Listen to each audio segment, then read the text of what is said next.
Good morning guys, and today is Monday at 9:50 ng umaga. Nandito ako sa Bardi ngayon sa dentist ng anak ko kasi meron siyang schedule dito, and mabuti na lang na gabi ang workout today. It's 2 o'clock to 9 o'clock ng gabi, and kaya may time akong maihatid siya dito and masundo. Pero dahil yung gami ng salamin niya is na may nasira, parang napunit ba, so kailangan namin pumunta doon sa may salamin na binilhan niya. Are you afraid? Not anymore. Anymore. dati tumiiyak siya eh. Takot. Sing dito mo, tingnan. May You can't just zoom in. may oningi pa na. Dali na. Tupong-tupong. Puti pa. Akin hindi. Natural to eh. Guys, we are done here and we are going to drive. Pupunta kami ng yung sa may salamin ng anak kong babae. Kasi yung gami nga niya is na parang nabahay. Kailangan siyang palitan. Mahangin. Pero mamaya yata maganda yung weather. Ngayon makulit mo. How was your dentist? It was the worst experience ever. Especially the last guy. Kasi hindi siya Danish daw. So, hindi sila nagkakaintindihan ng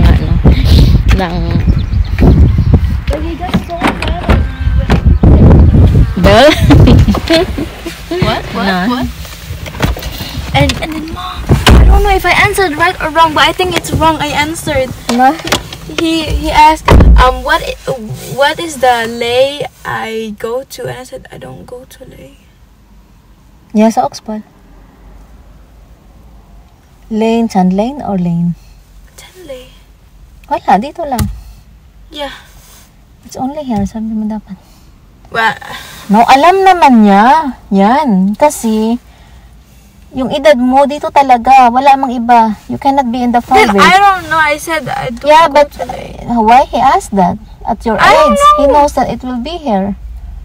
Until 18 or 21 years old right now. Don't. But he looks so scared, especially with those popping eyes. Laki daw ng mata. Seriously. And we are here now, guys. Sa Louis Nelson. Ano yung sa English?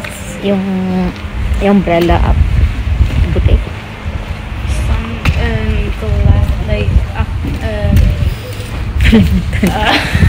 Kalimutan natin. Yung umbrella, mga glasses pa. Eye clinic. Yeah, something like that. Dito siya. Ay, ako dito ng mayroong dyan. Kuha kayo sa kakao yata. Yeah.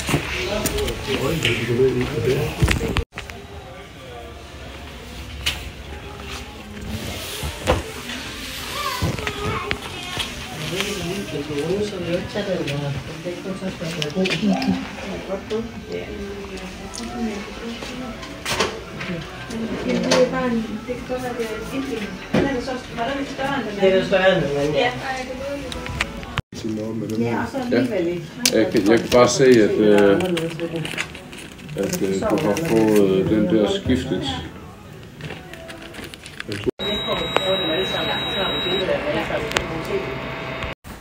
Tapos na, guys. Kumuha lang kami. After nyan, kumuha lang kami ng chocolate milk chocolate, warm milk chocolate, since naman malamig dito sa Denmark. Yeah. I'm just hungry. Gusto mong dumaan sa McDo? Pwede mo. Ano bibilhin mo doon? fries. And you're gonna bring it. Or nuggets? Chicken. Chicken nuggets. No, chicken. Ah, chicken. Sige. Diyan lang naman yakin. Taan kami ng McDo daw. And may isi-share nga pala ako sa inyo guys. Meron akong kilala na nag-message sa akin sa Messenger na yung anak niyang babae is nagkaroon ng lagnat after 3 days. And saka nalaman at nagsumbong yung bata na babae na kinagat pala siya doon ng aso. So, sinabi ng bata na 3 days ago na pala siya nakagat ng aso. So, kaya masakit yung ulo.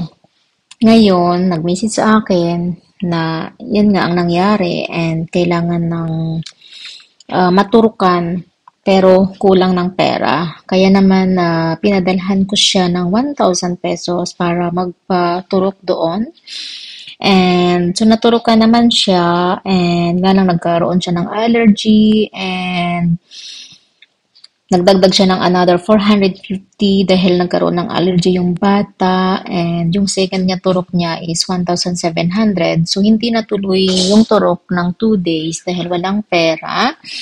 So syempre ako naaawa dahil syempre sayang yung bata. And dalaga and 11 years old. So, and then meron siyang nararamdaman, nilagnat siya, and nanginginig yung paa. So, pinadalhan ko uli ng 1,700 para sa pangalawang turok. And meron siyang 4 na turok. Kailangan daw makumpleto, sabi ng doktor, kasi meron na siyang symptoms.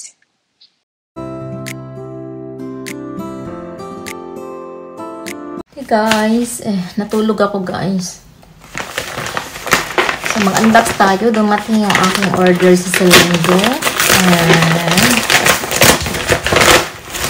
Jeans ito Dalawang klase. Susukatin natin. So ito siya guys, yung una. Ayan. Maganda siya.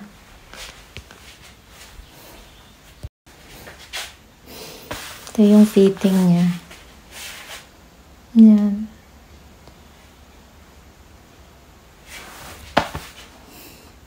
Maganda siya. And, sukatin natin yung isa ulit. Bit ko to siya. And sakto lang talaga yung ano niya guys, yung sa baba. Yan o. Hindi mo na kailangan tupiin.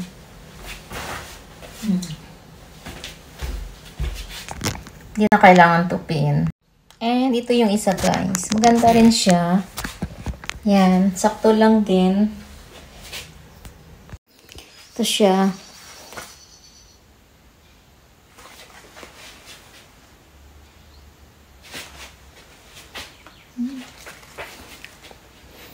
Straight ano to siya straight cut. Maganda siya.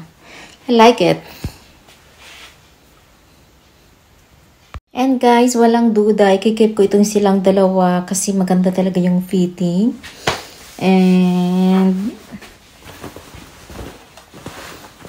medyo parehas lang sila ng kulay, konti, pero iba yung design. Yun kasi medyo maliit yung dulo. Ito naman is wide siya.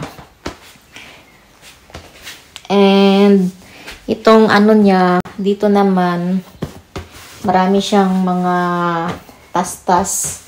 Ito is dalawa lang. So, no doubt, I'm gonna keep it. Ang gastos ko ngayong ano guys, ngayong last month. Itong order ko kasi is ano din, pa last month na din to. So, gastos ko nung last month, malaki talaga sa shopping. Pero okay lang kasi sometimes I deserve naman, diba? And i-dispatch na natin yung ibang damit. Pati sandals, pants, normally. Sa Zara, bumili ako ng damit pang kasal. Kasal sa niece ni hubby. Ito siya guys. Yan. Maganda din. I'm planning na baka putulin. Kung medyo mahaba lang konti. Pero pag nagsuot naman ako ng high heels, okay lang. So, baka hindi na din. Pero sabi ng anak ng lalaki, okay na daw kahit hindi na putulin. And hindi tatagal. No, mga 45 minutes. Magsundo ako sa anak kong babae, guys. Nasa school, dumiretso siya ng school kanina after ko siyang hinatid. Yung anak ko, kakaalis lang half an hour ago. Pupunta ng school niya. May exam siya. May leftover kami kagabi.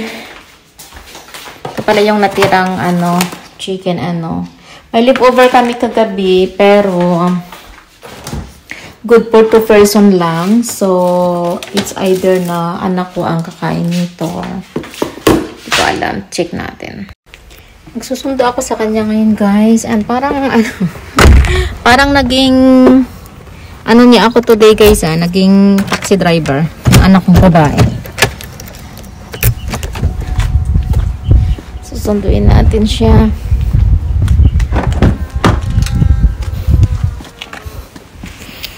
Dinala ko na yung susi ng bahay.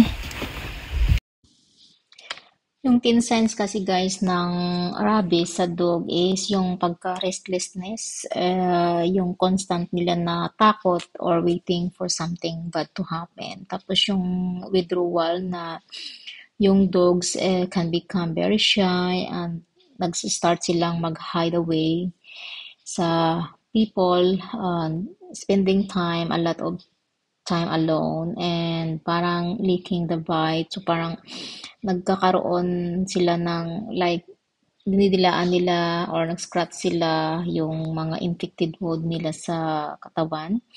And yung aggression na yung dog nagbabark sila sa people and sa ibang animals or even at inanimate things and even try to bite them. Tapos yung yung your furiousness, yung dog also can attack their owner, yung may-ari mismo ng aso as if they do not recognize them anymore. And then yung dilated pupils, as if they saw something scary, and seizures. Yeah, you will see the dog trembling and shaking heavily, lack of fear. Tapos yung all the innate and learned fear will disappear due to the brain being cloudy from the virus. Tapos yung nila, yung salivating, yung naglalaway na sila, the dog will seem unable to fully close their mouth with the jaw dropping down. So, hindi nila, namumubuka na yung bunganga nila, and then, yung saliva nila is tumutulo na. And then paralyzed. The paralyzed will quickly spread to the other parts of the dog's body, eventually leading to coma and death.